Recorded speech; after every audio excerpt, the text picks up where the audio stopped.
কিছুক্ষণ আগে ওইখানটা বাঁশ দেওয়া বেলুন পাচ্ছে, মানে হকারা যে বেলুন বিক্রি করে, গ্যাস বেলুন, গ্যাস জাতীয়, ওগুলা ওইখানে উড়ে গিয়ে বাচ্চারা কি বাকেটা ছাড়ছিল আর উড়ে গিয়ে আগুনটা লাগছে। আগুনটা লাগাতে এখানে অনেক ক্ষয়ক্ষতি হয়েছে, প্লাস আরো বড় ধরনের ক্ষতি হইতো। আর শহরে যে যানজটের সৃষ্টি হয়, যানজটের জন্য ফায়ার সার্ভিস আসতে একটু সময় লাগছে। বেলাইন বলে গিয়ে লাগছে, ওই যে গ্যাসের বেলাইন গেছে, ও বেলাইনের থেকে পরে শর্ট করছে। একটু আগে কিন্তু এখানে যে গ্যাস বেলুন বিক্রেতা হকার যারা গ্যাস বেলুন বিক্রি করে থাকে, তারা কিন্তু এখানে বিক্রি করছিল, সেই গ্যাস বেলুন কিন্তু বিস্ফোরিত হয়েছিল।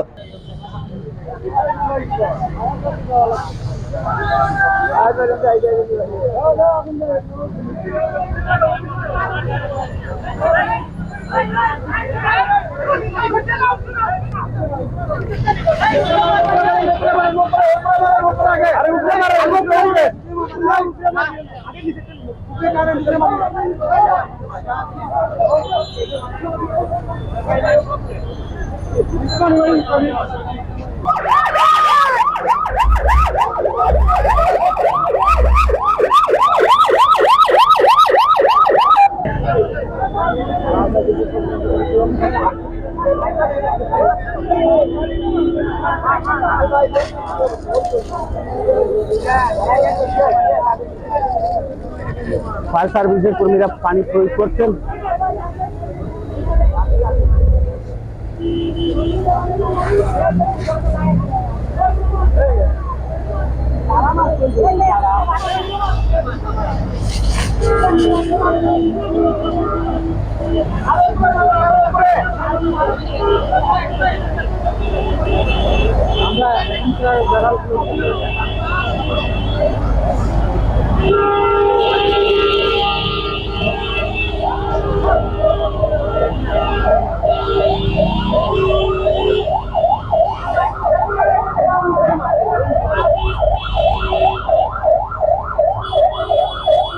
আগুনটি ফায়ার সার্ভিস,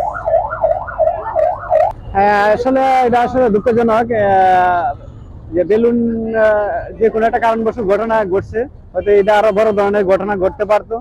তাই আমরা সবাই নিজে সচেতন থাকবো এবং অন্যদেরকে সচেতন রাখবো। একটু সময় লাগছে ফায়ার সার্ভিস আসতে, ও রাস্তায় যানজট আছে, তো যানজটে অতিক্রম করে আসতে হয়। তাহলে দেখছি এখানেও হঠাৎ করে তার হাত থেকে ছুটটা তারপরে আগুন ধরছে, এই জন্য ফায়ার সার্ভিস সবকিছু আইলাম মানুষ, তারপরে দেখলো ও জানার জন্য একটা আগুন ধরেছে, প্রচুর আগুন, আগুন নিমতেছে না, তো ফায়ার সার্ভিস নিমাইলো।